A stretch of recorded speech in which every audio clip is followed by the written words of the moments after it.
നിങ്ങളുടെ ലൈഫിൽ നിങ്ങൾ ഏറ്റവും കൂടുതൽ പറയുന്ന ഒരു വാക്കാണോ പിന്നെ ആവട്ടെ എന്ന്? അങ്ങനെയാണെങ്കിൽ അങ്ങനെയുള്ളവരുടെ അടുത്താണ് എനിക്ക് പറയാനുള്ളത്. നമ്മുടെ ലൈഫിൽ നമ്മൾ എപ്പോഴും എസ്പെഷ്യലി എവിടെയെങ്കിലും പോകാനാവാം, പ്ലാൻഡ് ടൂറിനെ പറ്റിയിട്ടൊക്കെ നമുക്ക് അറിയാവുന്നതാണ്. നമ്മൾ എവിടെയെങ്കിലും ടൂർ പോകണം, അല്ലെങ്കിൽ നമുക്ക് എന്തെങ്കിലും ഒരു എന്റർടൈൻമെന്റ് ചെയ്യണം എന്ന് പറയുന്ന സമയത്ത് നമ്മൾ പറയുന്ന ഒരു പിന്നെ ആവട്ടെ, ഇതിപ്പം കഴിയട്ടെ, കഴിഞ്ഞിട്ട് പിന്നെ പോവാം, അല്ലെങ്കിൽ പിന്നെ ഒരു ദിവസം ആകട്ടെ എന്നും പറഞ്ഞ് നിങ്ങൾ മാറ്റി വെക്കാറുണ്ടോ? അങ്ങനെയാണെങ്കിൽ ഞാൻ ഒരു കാര്യം പറയാം, അത് ഒരിക്കലും നമ്മൾ പോകാൻ പോകുന്നില്ല. പിന്നെ പിന്നെ പിന്നെ എന്ന് പറഞ്ഞ് നമ്മൾ മാറ്റി വെക്കുന്ന പല കാര്യങ്ങളും ലൈഫിൽ നടന്നിട്ടില്ല. എസ്പെഷ്യലി നമ്മൾ നമ്മളുടെ കാര്യങ്ങൾക്ക് വേണ്ടിയിട്ടാണ് ഈ ഒരു പിന്നെ ഏറ്റവും കൂടുതൽ യൂസ് ചെയ്യുന്നത്. ഒരു വർക്ക് ചെയ്യുന്നതിന് വേണ്ടിയിട്ടോ അല്ലെങ്കിൽ നിങ്ങളുടേതല്ലാത്ത മറ്റൊരാൾക്ക് വേണ്ടിയിട്ടുള്ള കാര്യങ്ങൾക്കോ നിങ്ങൾ ഈ പിന്നെ യൂസ് ചെയ്യാറില്ല. പക്ഷേ നിങ്ങളുടെ സ്വന്തം സെൽഫിന് വേണ്ടിയിട്ട് എന്തെങ്കിലും ചെയ്യണമെന്ന് വിചാരിക്കുന്ന സമയത്ത് മാത്രമാണ് ഈ പിന്നെ നിങ്ങൾ നിങ്ങളുടെ ലൈഫിൽ പറയുന്നത് തന്നെ. ഈ ഒരു പിന്നെയിൽ നമ്മൾ പറയുന്ന കാര്യമാണ് ഇപ്പൊ ഹാപ്പി ആകാം എന്ന് പറയുന്നു. പക്ഷേ അതിന് വേണ്ടിയിട്ട് നമുക്ക് പിന്നെ ആവട്ടെ, ഇപ്പൊ ഒരു മൂവി കണ്ടാലോ ഓ വേണ്ട പിന്നെ ആവട്ടെ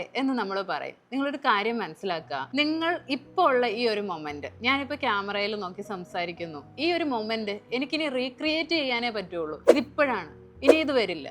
ഇപ്പൊ ഒരാൾ എൻ്റെ അടുത്ത് വന്നിരിക്കുന്നു, ആ ആള് വന്നിരുന്നത് അത് അപ്പൊ മാത്രമാണ്, ആ ഒരു മൊമെന്റ് അപ്പൊ മാത്രമാണ്, പിന്നെ അത് വരുന്നതല്ല. ഇപ്പൊ എന്തായാലും ഹാപ്പി ആയാലും സാഡ് ആയാലും എന്ത് കാര്യമായാലും ആ ഒരു മൊമെന്റിൽ ജീവിക്കാൻ നോക്കുക. ആ ഒരു പിന്നെ എന്നുള്ള ഒരു വേർഡ് മാറ്റിയതിന് ശേഷം നമുക്ക് എന്തൊക്കെ നമ്മുടെ ലൈഫിൽ ചെയ്യാൻ പറ്റുമോ, വളരെ ഷോർട്ട് പീരീഡ് ഓഫ് സ്പാൻ മാത്രമാണ് നമുക്കുള്ളത്. ആ ലൈഫ് മാക്സിമം എൻജോയ് ചെയ്യാൻ നോക്കുക. ഈ പിന്നെ പിന്നെ പിന്നെ എന്ന് പറഞ്ഞ് നടക്കുന്ന പല കാര്യങ്ങളും പലതും നമുക്ക് പിന്നീട് ലഭിക്കില്ല നമ്മുടെ ലൈഫിൽ. ഈവൻ ചൈൽഡ്ഹുഡിൽ നമുക്ക് ചെയ്യാൻ പറ്റുന്ന പല കാര്യങ്ങളും നമ്മൾ മാറ്റി വെച്ചത് ഇപ്പൊ ചെയ്യാൻ പറ്റുന്നുണ്ടോ? ഇപ്പൊ ചെയ്യുന്നത് നമ്മൾ പറയണ എന്നതാ, ആ ചൈൽഡ്ഹുഡ് മെമ്മറിയിലോട്ട് പോയി, അത് മാത്രമേ നിങ്ങൾക്ക് പറയാൻ പറ്റുള്ളൂ. ആ ചൈൽഡിന് വന്നിട്ട് ഇനി അത് ചെയ്യാൻ പറ്റത്തില്ല. നിങ്ങൾക്ക് ആ ഒരു ഓർമ്മകളിൽ ജീവിക്കാൻ മാത്രമേ പറ്റുള്ളൂ, അല്ലെങ്കിൽ അത് റീക്രിയേറ്റ് ചെയ്യാനും ശ്രമിക്കാനും മാത്രമേ പറ്റുള്ളൂ.